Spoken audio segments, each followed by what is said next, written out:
Marvel Ultimate Alliance 3 is back from the dead and due to release this summer of 2019 after 10 years since Marvel Ultimate Alliance 2. However, it hasn't gotten the attention I think it deserves even after 2 trailers, so today we will discuss Marvel Ultimate Alliance 3 and why its reveal hasn't attracted much excitement, but also why I think it could exceed our expectations. To start, the trailer itself wasn't bad, and the Marvel Ultimate Alliance name itself should have had us all super hyped, but it still left me with a somewhat underwhelming feeling, at least that's how I felt when I first saw the trailer. Why is that? Well, I feel like it wasn't what we expected for a third installment.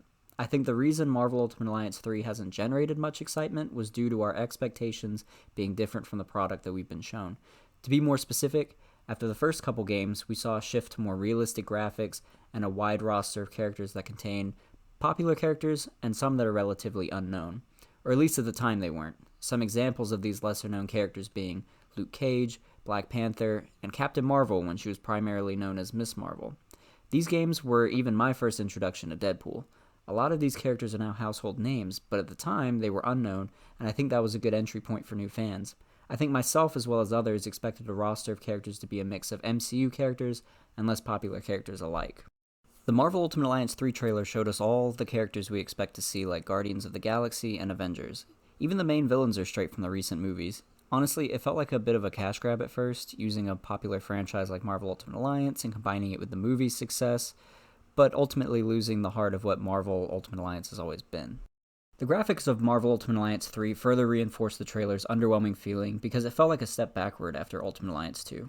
However, after the second trailer for Ultimate Alliance 3, I feel more optimistic and I think there's more to this game than it originally got credit for. The second trailer introduced to us a more robust look at the character roster and some gameplay.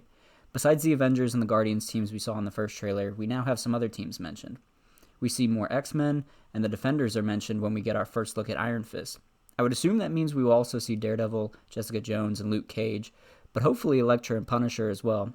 Punisher is honestly more of a prayer than a fact, but I also say Elektra because we see the Hand as an enemy a lot, so she could come into play there, even if she's just as an NPC. I'm sure that we will see a wider variety of X-Men characters show up as well now that they are fair game again after the Fox-Disney merger, and fans have made it very clear that X-Men are needed, especially after they were absent from Marvel vs. Capcom Infinite. This should also result in the Fantastic Four being playable. I think I also saw Medusa and Lockjaw from the Inhumans in these trailers, so we should see some more of them show up too, or at least Black Bolt. I know Venom is technically an anti-hero, but seeing him revealed could also mean that there will be some playable villains, like in Marvel Ultimate Alliance 2, but that could be reaching. Even though all of these characters have been on screen in some format recently, it still makes me feel better about the potential roster. I think so far we've seen more of the popular characters because they are the selling points, and I think there might be more lesser known surprise characters once we get our hands on the game. I'm personally hoping for Moon Knight. I assume we will also see a return to unlockable costumes as well. It would be a mistake to leave out costumes in this game, and I know this for a fact because it was one of the main disappointments in Marvel Ultimate Alliance 2 when you only got one additional skin per character. Marvel Ultimate Alliance 1 typically had 4 skins per character that you could unlock, and it's been like 13 years since that game came out, so I would assume that wouldn't be an issue for Marvel Ultimate Alliance 3. Or skins will primarily be DLC items. We've seen that as a modern trend, so that wouldn't be surprising. And DLC necessarily wouldn't be a bad thing if it can keep the game fresh with new characters. My next point as to why the Marvel Ultimate Alliance 3 reveal was somewhat underwhelming was due to it being a Switch exclusive instead of being multi-platform.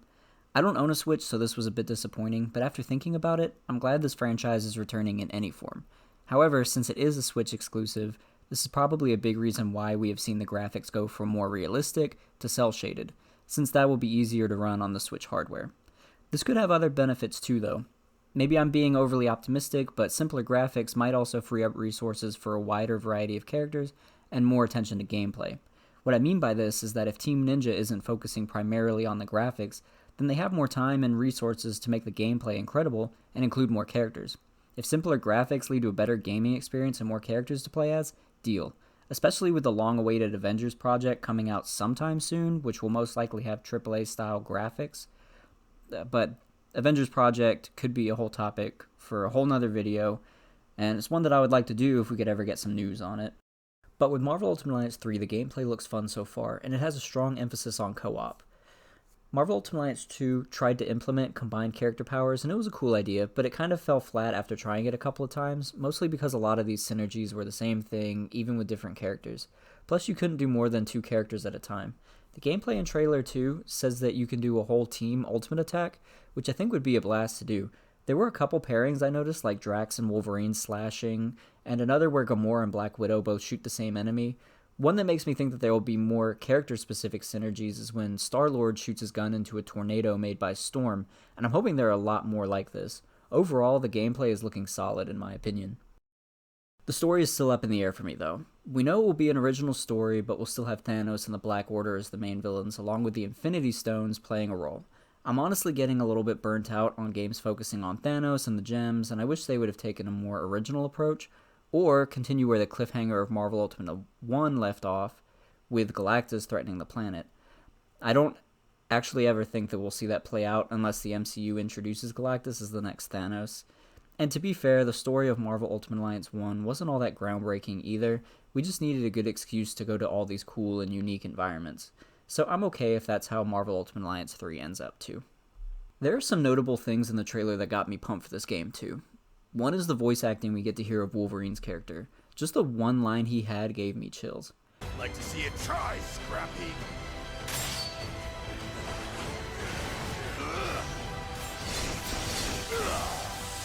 If the same care goes into the rest of the roster, or at least the cutscene characters, this would lead to a much more immersive experience. Along with that, I love that Team Ninja changed up the over-the-top camera angle from the previous games to a more over-the-shoulder view. I can see a lot more of my character, and it feels like I have a lot more control. I remember wishing for a closer camera back when Marvel Ultimate Alliance 1 came out, so I'm glad that they're getting to that now. As far as multiplayer goes, I'm typically a single-player kind of guy, not really into co-op or matchmaking, but this game has got me really excited to play online. It was fun in the previous games, but it feels like it will be elevated in this one. I think a lot of that has to do with the character synergies.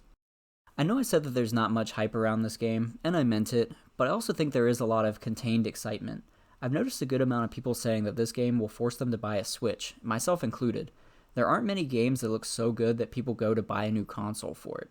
In recent memory, God of War 4 and Spider-Man PS4 are other games that I heard people doing that for.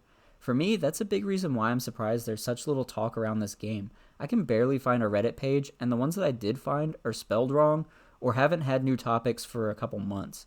Avengers Project still has an active Reddit, and we know way less about that game. That's the main reason I wanted to have a small discussion on this topic, because I know I'm really excited to get the next installment of this franchise, because I thought it was gone for good, especially after the remastered editions got officially removed from all digital stores. So I'm really glad to see it back, which I guess is obvious because I created a YouTube channel just to talk about it, and this is my first video. Speaking of which, I hope to do more videos on Marvel Ultimate Alliance and Avengers Project topics, as well as some MCU stuff thrown in. I'm getting my feet wet on making these videos, so eventually I'd like to become more consistent with content drops. In the meantime, I also have a podcast called The Weekly Bugle that I host along with another creator on YouTube, Tyler Johnson. We talk about comic book movies and TV shows, so if you're into that, you can check us out as well. Since I am a new channel, I am open to suggestions on videos you would like to see, and I appreciate any feedback on things you liked or disliked. But yeah, anyway, thanks for watching. I'll see you on Switch when I buy one.